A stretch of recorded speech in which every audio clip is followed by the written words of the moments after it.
it will be okay. It will take time. Yetov. By the way, in 4 days is October 7th again.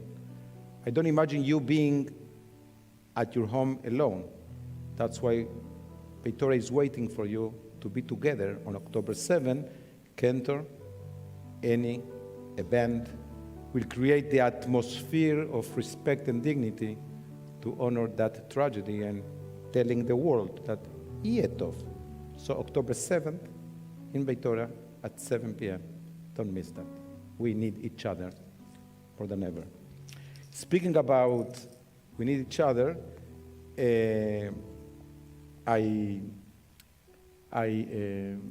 we spoke by phone with Kento during the afternoon, and we call this service the service of the survivors, those who survived Yom Kippur.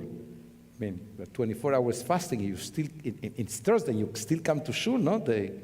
We thought we'll be alone, and it's not so bad. But we needed desperately the 10 days to think, to feel, and everybody who was involved and spent time creating the atmosphere here left energized. People were incredibly generous with their words, with their emails, with their embraces. And yesterday, at the Ne'ilah service, was no exception. In fact, I was standing on that podium, and 3 little kids with runny noses came to give me a kiss. And of course, I accepted. It comes with being the rabbi. So there was a congregant, which is very smart and quick. He was watching the moment, and he asked me, when you retire, you are not going to miss those kinds of kisses. There was too much noise then, so I didn't answer. But this morning I sent him a story.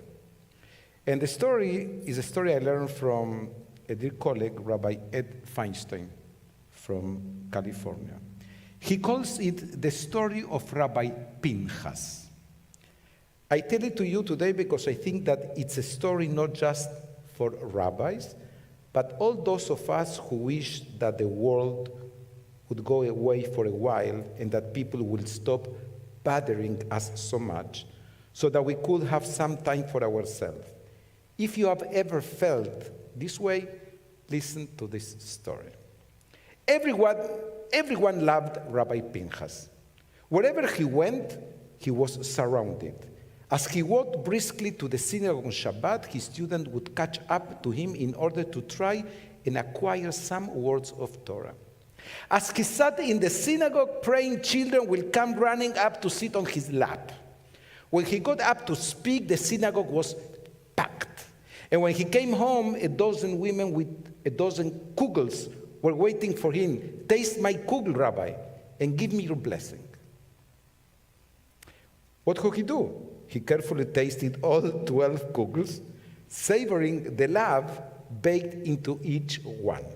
Same happens with the cookies after Nila with us.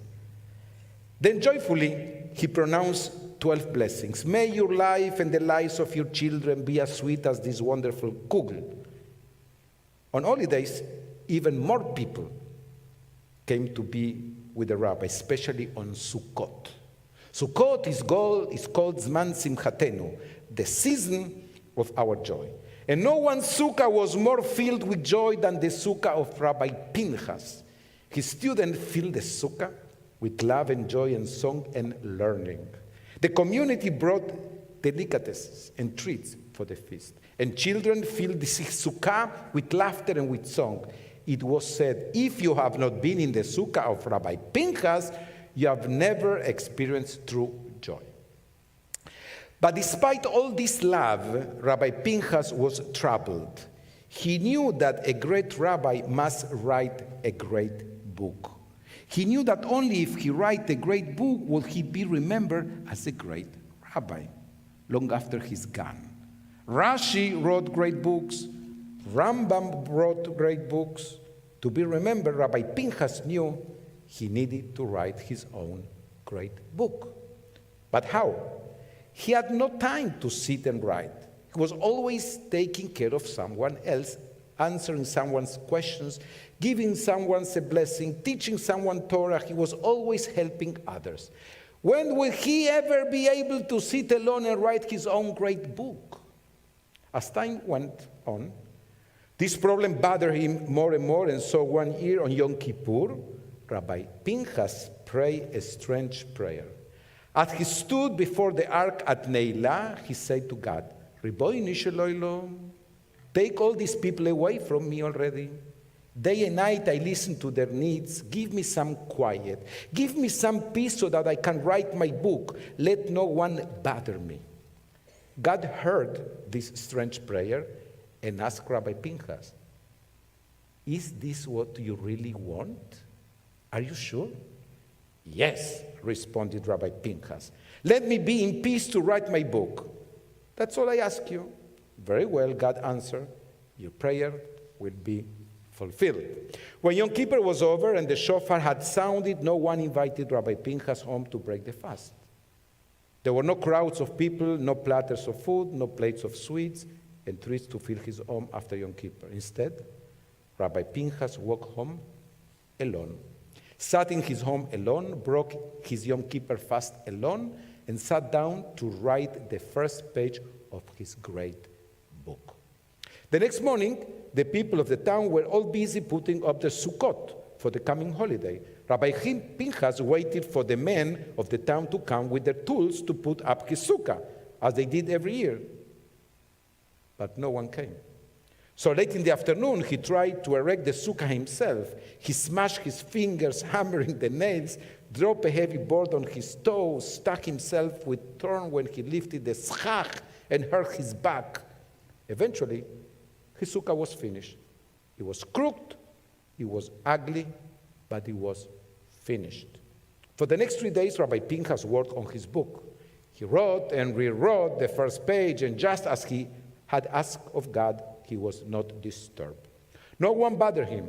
The telephone never rang. The mailman walked by but did not stop to deliver any mail. After a while, the house was so quiet that he couldn't stand it. So he went out for a walk. No one said hello. No one stopped to ask him a question. No one asked for a blessing. No one asked for his help. No one. The first night of Sukkot arrived and Rabbi Pinchas sat in his sukkah alone. No one came to celebrate, no brought treats, no children, no laughter, no song. It was so quiet. Rabbi Pinchas ran out of the street looking for someone, for anyone to share his sukkah. No one was there. How can I sit in a sukkah alone? What kind of Yom Tov is that? So Rabbi Pinchas asked himself. So he prayed the mystical Ushpizim prayer, inviting his holy ancestor to share his sukkah. He recited, may our father Abraham come and share my sukkah. Miraculously, the shining presence of Abraham appeared, but he would not enter Rabbi Pinchas' sukkah. He stood outside the door. So Rabbi Pinchas prayed again, my father Isaac come and enter my sukkah. The shining presence of Isaac came. He too stood outside. Rabbi Pinchas prayed for our father Jacob, for Moses and Aaron and David and King Solomon, and miraculously they all appeared, the mystical light filling the yard, but they would not enter Rabbi Pinchas' sukkah. They all stood outside. Rabbi Pinchas was desperate. The loneliness was driving him crazy. So he prayed again. This time he asked God to visit his sukkah. And God responded, where my children are not welcome, I am not welcome. So Rabbi Pinchas began to cry. He threw himself down on the ground and wept and prayed aloud. I am sorry. I made a terrible mistake. Bring me back my people. Bring me back my friends. Let them come and fill my life again. Please accept this prayer. God heard this prayer and asked Rabbi Pinchas, are you sure? Is this what you really want? You know that if they come back, the people will bother you constantly as they did before. You know that you may never find the time to finish your great book. Yes, I'm sure, said Rabbi Pinchas. Let them come and bother me and pester me as much as they want to. Let them come and fill my life with all their needs. They are my blessing. Just bring them back to me. I need them. I need them so much. Very well, said God. Your prayer will be fulfilled. Before Rabbi Pinchas could even pick himself up from the floor, there was a knocking at the door. The whole town had come to Rabbi Pinchas' sukkah. The town people came and fixed up his crooked, ugly sukkah. They brought platters and plates of treats to the feast. They brought learning, they brought question, they brought laughter and song. Children, they brought life. And Rabbi Pinchas enjoyed every minute, every question, every request for a prayer or an explanation or a blessing brought him joy. He enjoyed Sukkot holiday more than all the others in his life together. And the next year, he enjoyed the holiday of Sukkot even more. And what happened to his book? Except for the first page, Rabbi Pinchas never did write the great book that he had wanted to. But he's remembered nevertheless. He's remembered for his joy. People still say, if you had not celebrated in the sukkah of Rabbi Pinchas, you don't know the meaning of true joy. That's the story that Rabbi Feinstein tells. Let me ask you, have you ever felt like Rabbi Pinchas? Did at the beginning of this story, have you ever felt that you wish people would go away and leave you alone so that you could work on some important project that you want to finish? And let me ask you, have you ever felt like Rabbi Pinchas did at the end of the story?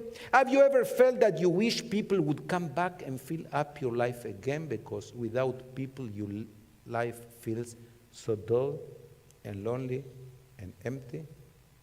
Who do you agree with? The Rabbi Pinchas who prayed for peace and quiet, or Rabbi Pinchas who learned that life is with people?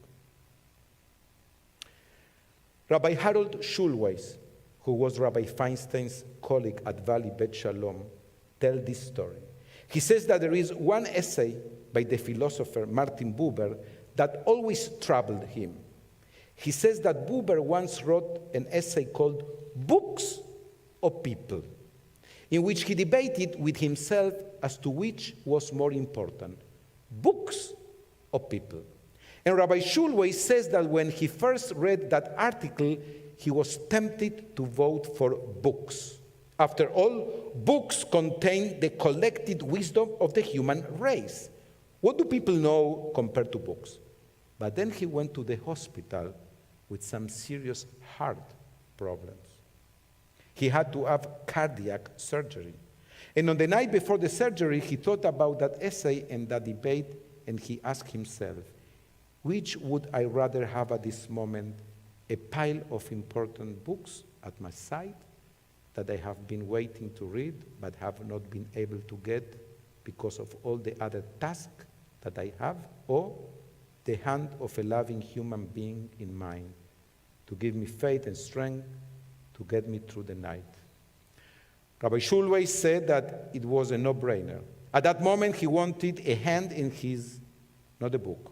At that moment, he would have voted without hesitation with Rabbi Pinchas' second prayer, a book you can always read or write tomorrow. And if you don't get to write your book, that's not the end of the world.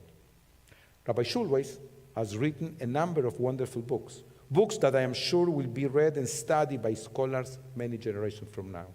After his surgery, he told his congregants, one less book and lots more people. It's a fair trade, and I have no complaints. The Jewish tradition values learning and values books. That's obvious. I don't need to tell you that. But I think that the Jewish tradition understands that life is with people. The Jewish tradition does not encourage hermits of monasteries. Real life is in meeting, as Martin Buber said. Of course, we need peace and quiet and time to think, time to regroup and to refocus, time to read and time to write. But if we shut out the world completely, then God will shut us out for, as Rabbi Feinstein put in this story, God says, where my children are not welcome, I am not welcome. There has to be a balance in our lives between the yearning for privacy and the yearning for community. Yom Kippur is the most intensely personal of all the holidays. It's the day for looking inside and taking stock of the meaning and the measure of our individual lives, and yet we do it in the company of community and not in perfect privacy, not in complete isolation. And when it's done, we turn to Sukkot and to Simchat Torah, and we eat and we sing and we dance with the members of our community.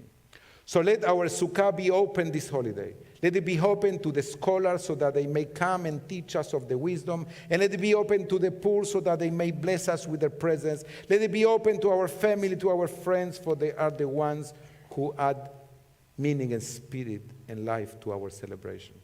Let no one be alone on Sukkot, for this is the group's holiday. May this be a good Yontef, a freilich Yontef, a noisy and exciting Yontef, where our hostages finally can come back. And remember that we have a sukkah. The sukkah will be built, waiting for you all the days of Sukkot. And may our sukkah be crowded with people, and may your heart be full of joy, and may Rabbi Pinchas be our guest. Shabbat Shalom.